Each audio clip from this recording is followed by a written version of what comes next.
good afternoon, people. Listen, you know me, I'm all about music, and I got to get into the depths of this album coming out from this man, right? Mr. Lloyd Brown. He's always on the case, always pushing out the music, inundating me with tunes. I can't keep up. You can't keep up. So I can't keep this up. Run the ting. Keeping everything in Irie. Greetings, social media family. My name is Irie, and guess what? I need to get into the crux of the matter.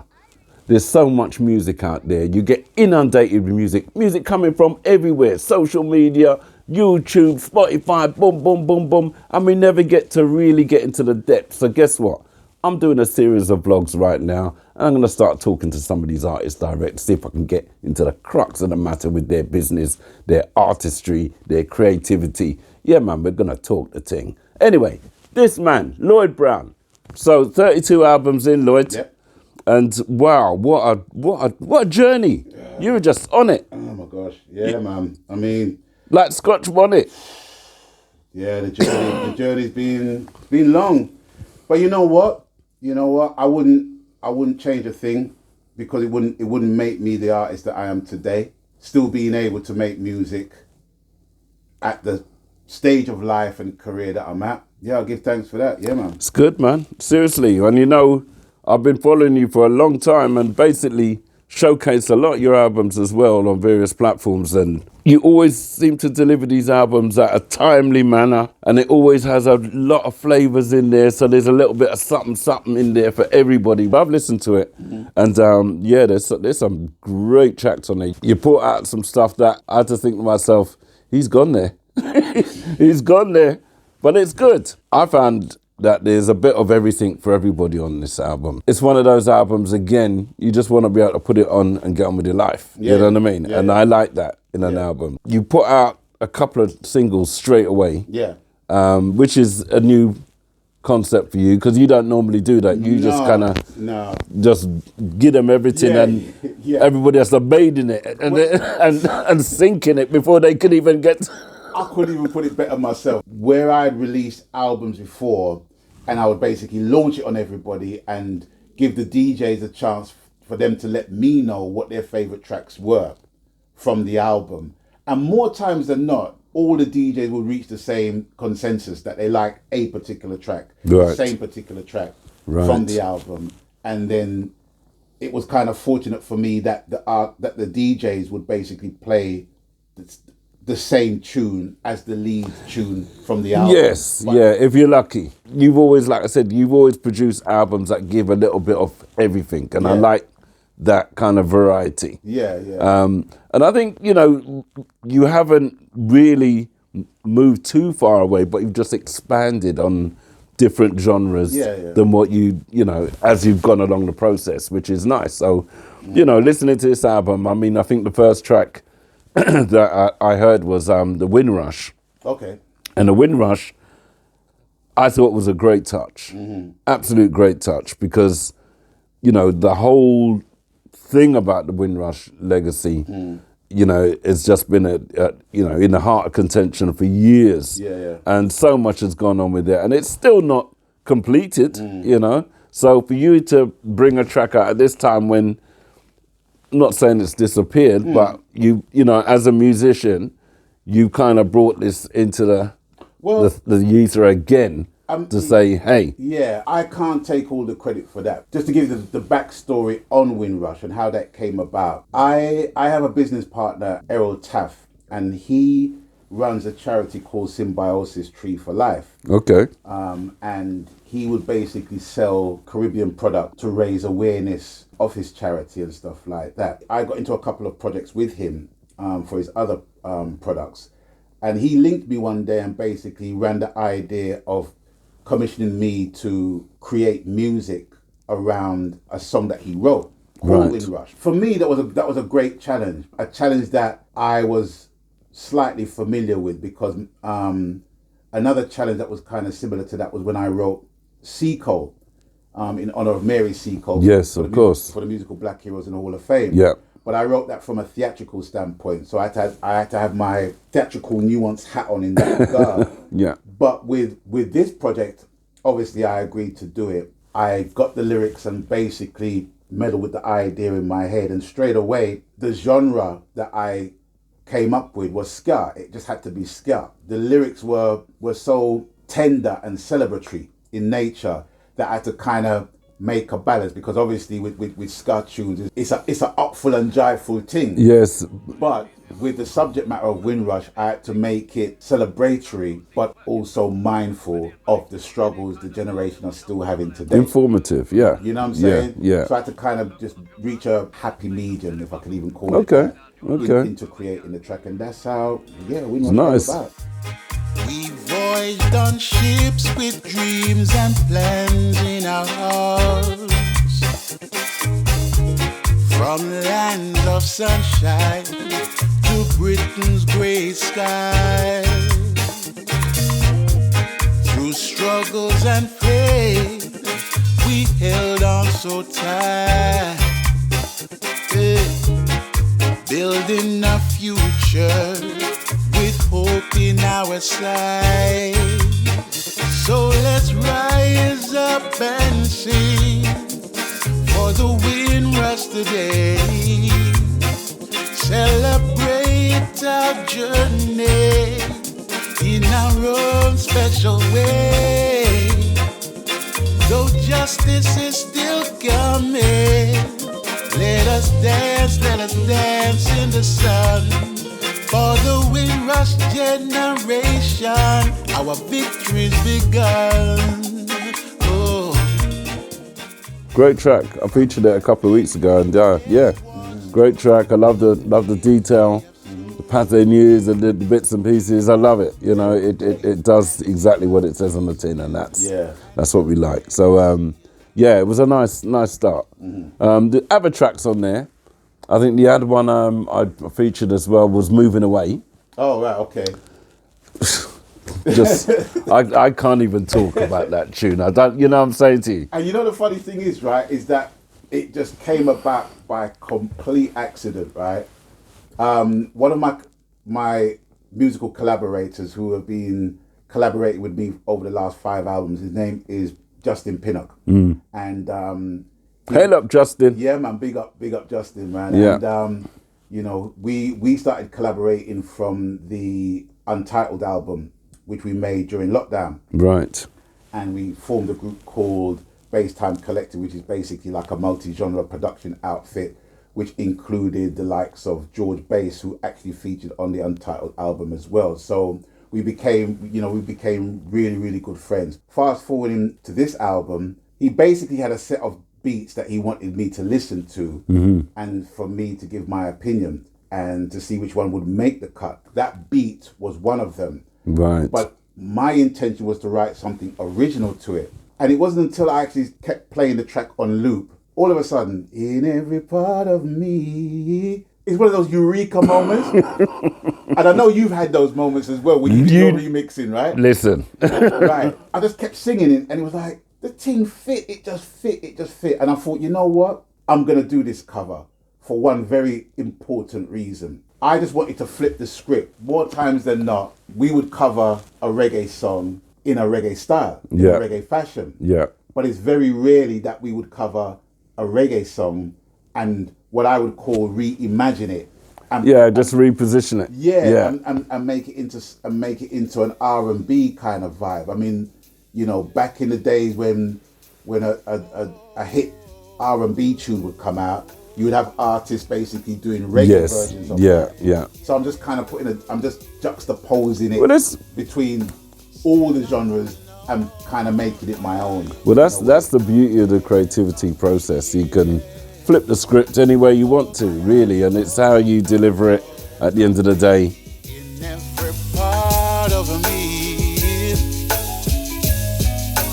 I can feel you moving away, baby. I can feel you moving away, baby. Oh, every day. Why are you moving away from me? In every way. Why are you moving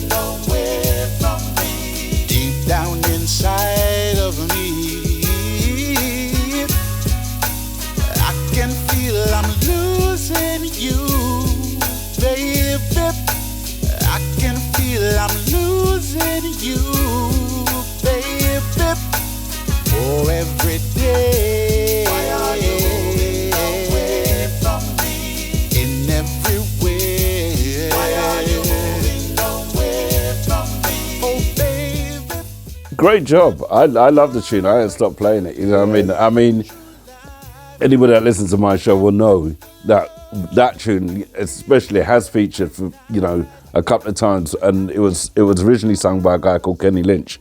Right. Who, well, you probably heard of Kenny Lynch anyway. Yeah. He used to be a comedian. Yeah. But it when I first heard the song, I was like, oh my God. Yeah.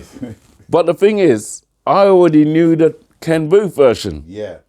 And then I said to myself, hang on a second, I know this is coming from somewhere. And when I found out it was him as well, I thought, oh my God. Yeah. So for you to come back now and do another cut to it and bring it on a different level again, you brought another dimension to the tune, which I just think is, hey, that's the creative process, man. I love it. I love it. I give thanks for that. But also, it's in humongous homage to Ken Booth. You know big time. You know? Big time, especially even now. Yeah, you know what I mean? Yeah. Ken Booth was...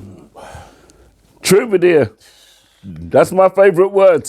Where do you even start with Ken Booth? You know what I'm saying? He just had one of the most velvety voices on the planet. Yeah. When it comes real to the core. When it comes to the reggae genre. And also paying homage to the song itself. It's great. You know, because it's a perfectly crafted song. Perfectly crafted pop song. It's properly written. It just has all the elements. And we've in reggae music that has evolved over the years, we've always managed to kind of embrace it in a certain way. When you think about the John Holts and so forth, you know what I mean? They've always embraced it, especially with John Holt as well, because obviously, you know, he could sing anything. It doesn't really matter. Yeah. And I thought to myself, when I saw the title, I immediately thought to myself, it might be a different Moving Away.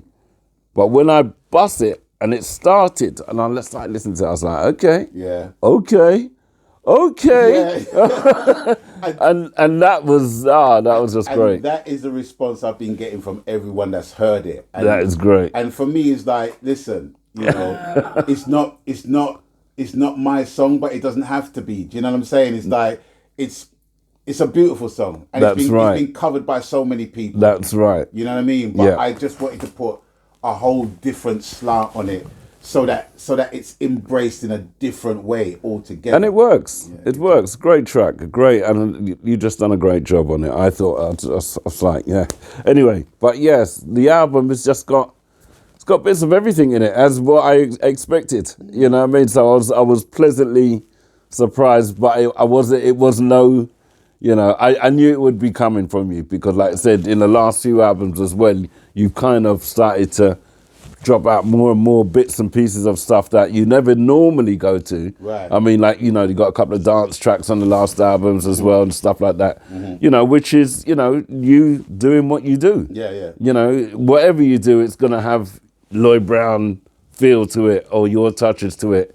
Doesn't matter the genre. And that is just being an artist. So yeah, absolutely. Great. I mean, to be honest, I was very, very conscious of that, thinking, well, if I went full tilt and just done what I wanted to do, would my fan base embrace what I'm doing? But I think because I recorded the Untitled album in lockdown, I think people kind of saw that album as a moment of madness.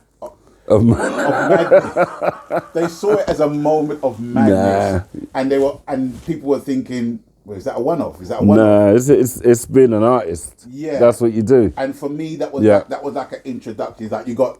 And the thing with Untitled, it didn't contain one reggae track at all. I know, that was interesting. Yeah, it was very interesting. That was interesting, but it was fine. Yeah. You know what I mean? There was a lot of tunes on there. You know, like I said, it's just you experimenting. Well, not even experimenting, just venturing into certain genres. Yeah. Which and for me, it was a case of, okay, now you know what I'm capable of doing across the board. Yeah. All right, I'm gonna rein some of that in and you know. No, it's good. It's good. I'm one of these guys on the radio. I like to be able to play with the genres and just kind of mix it up a little bit if I can. You know, I don't like to stick into anything too rigid, but it's on there, man. There's so much in there to feed from. I'm like, okay. Yeah, there is. You know, one of the other tracks I was looking at was a Dennis Brown cover that you done in there, which again, you know what I mean? I know there's not a lot of covers on there, but there was that one as well, which was another obscure, well, maybe not obscure, but it was a track that I haven't heard anybody else really touch that tune. And it's one of my favorite tunes anyway. I had the single from Tom and I was like, wow, okay, he's gone in again. But you're no stranger to that anyway. No, back in, sorry, okay, when you was doing stuff back in the day and you was using various stuff and you always went for the obscure stuff. You didn't just kind of jump on like the regular. Yeah, it was one or two, but you kind of went for, the more you ventured into it, you was pulling out some obscure tracks that were, not necessarily on everybody's playlist as such. And you see, that is just down to what inspires me. Right. It's just down to what inspires me. It's down to what really influenced me back in the day. Now, the song in question, ladies and gentlemen, is called Why Baby Why, and it's taken from the album Love Has Found Its Way. Yeah. So obviously the song Love Has Found Its Way. For me, that album basically it typified Dennis Brown at the complete top of his game. Yeah. To me, that was the epitome of when he signed to A&M. Yeah. At the top of his game. He was signed to A&M Records, and they basically released that album. Now, there's plenty of boom tunes on that album, but why I chose Why Baby Why was because I remembered I was doing a vlog on YouTube and I actually played the song, and tears came streaming down my face for the simple fact of where I was in 1982, where I was, what I was doing, and just the musical landscape that was on around. Yeah, it was nice. It was nice because you had Sugar Minott, Good Thing Going. You had Gregory Isaacs, Night Nurse. Right. I think out of the top 20, I think the top 10 were black acts. Yeah. Because you had the Jackson. Yeah. That's right. Yeah. And it was so emotional for me to hear Dennis Brown being a part of that setup with Love Has Found Its Way. Yeah. It brought me to tears, man. It was great. It brought me to tears. And I said, you know what? I'm going to cover this tune. Standing on the corner, waiting for you to come along. Girl, you did not show. Now I wanna know. Tell me why. Tell me why. Girl, I bought the tickets, but you didn't make it. Girl, I bought the tickets, but you didn't make it. Tell me why. Tell me why. Why, baby, why couldn't you make it? I stood there so long. Why, baby, why couldn't you fake it? Even send someone to tell me, oh, a lie. Yeah, it's a great tune, and you haven't sold it short in one bit. Listen, I mean, enough credit, enough respect to my brethren, Father Willie Lindo, man. Oh yeah. Who co-produced the album, you know what I mean? Yeah. This is not someone I speak of. I know him and I've worked with him and I've recorded for him, and we've sat down many a evening after studio sessions just talking about music, like how we're doing now. Yeah. Right?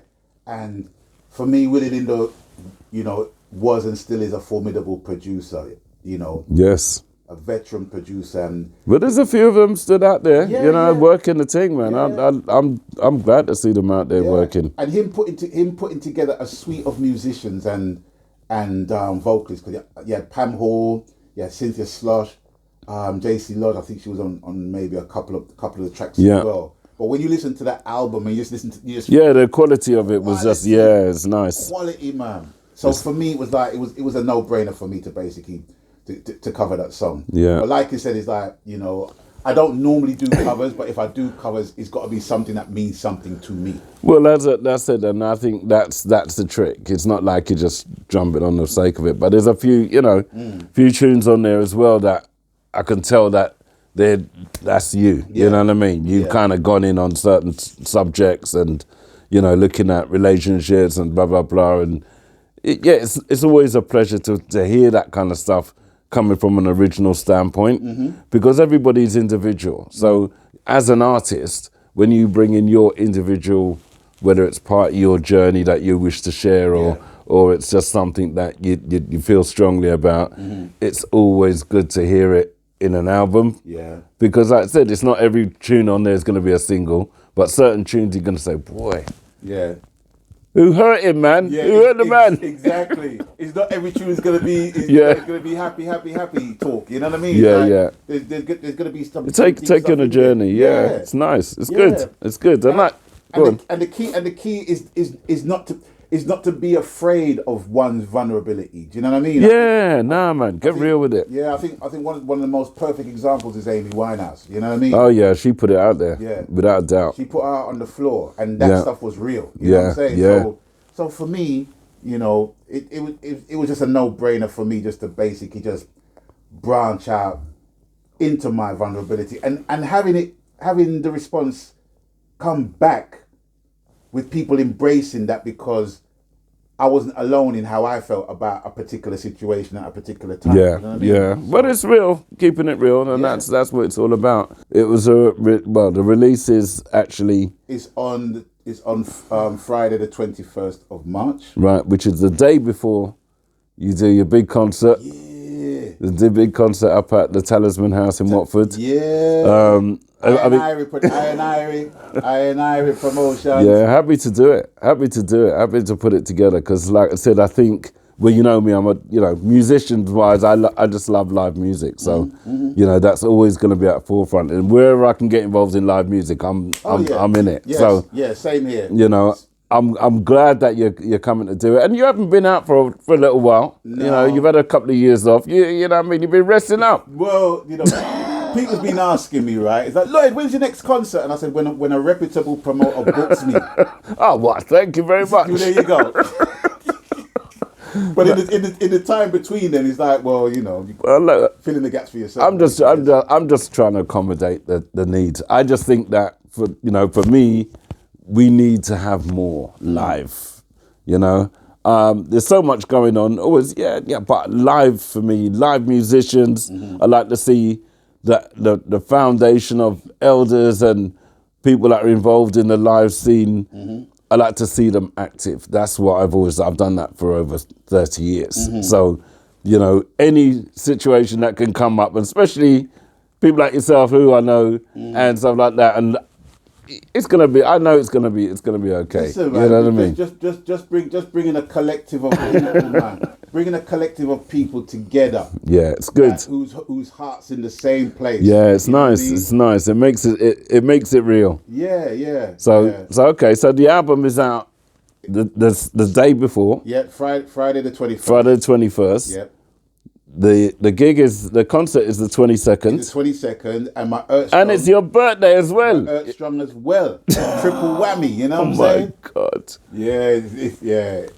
Shut it down. Hey, playing some music, you know, that you expect music that night, you know, because we're gonna go in, you know, and just play some tunes. We just enjoy. Just full joy your Earth Strong to the max. That's all I'm saying. Yeah, man. One away event, man. There's no regular is not involved in this event. So. And people, I want you to come and meet the man. You know, this guy's funny. You know, people don't understand how funny this guy is.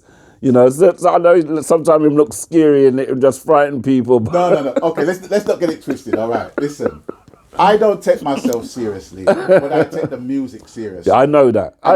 And some people get it the other way around. They take music for a joke, and they take themselves way too serious. I think it's interesting for you to just be out there and just show the people who you are again. You know what I mean? And just let them know, because, like I said, this is what the business is all about. And I, for one, like to have music around me that I can say, you know what, that was a period in time that we just full joyed it. Yeah. You know what I mean? And that is good. I think it's always a good thing. So come out and do your thing, man. I look forward to it. I think people out there are looking forward to it as well. I'm telling you, my phone don't stop ringing, so you can just hear it. They don't stop ringing, you know. People are like, yeah, so listen. And I'm like, listen, book your tickets. That's what I'm telling people. Book the tickets and get down there and come down and enjoy this thing, man. We're going to have some fun. So, you know, with that in question, like I said, you're going to be, Raphaelia is going to be joining you. Yeah. Oh, good to see her on the I know she's no stranger to your works. Over the years. Oh my gosh, what can I say about Raphaelia? Raphaelia's got one of the most. She's got one of the most sultry voices I've heard. So distinctive, unique. And she can put her voice to anything. Yeah, it's nice. I like her ubiquity, should I say? Yeah. You know. So and not only her, we have Lioness as well. Lioness, who's going to bless up the place, and also who's going to be playing? We have Melvina Moose, right? Yeah, Melvina's going to be playing. John Simmet might spin a few tunes as well. We never know. Never know. I'm going to spin a few tunes. You know that already. I like to go in. So listen, well, you know, from Ian, I spin tune. You know, what do you them say? Shell down. I just love music. That's the way it works. So we're just going to party and do what we normally do, man, and just bring the entertainment to the people. So, Lloyd, listen, man, I'm not even going to hold you up too strong, but guess what? I'm looking forward to it. I think the people out there are looking forward to it, and we're just going to wrap it up and just make the whole weekend something that you can say, yeah, you know what, you're part of that as well. So, well, I'll give thanks for that, and like you said, the album's dropping on Friday the 21st. Amplified, and I'll be performing. I'll be performing a couple. Get it out. Get it out. I'll be performing a couple of the tracks from the new album as well, and maybe a couple of tracks from previous albums that obviously I haven't been playing live with. Right. And there's a couple of I'm intrigued. There's some nice surprises there as well. You know what I mean? I'm intrigued. But yeah, we're gonna have a wonderful time. All right. With that, people, I'm out of here for now. From me and this man, we'll catch you up at the event. Hopefully, if you can join us, and everything just should be just blessed. Reach. Wishing you love and light. Stay blessed.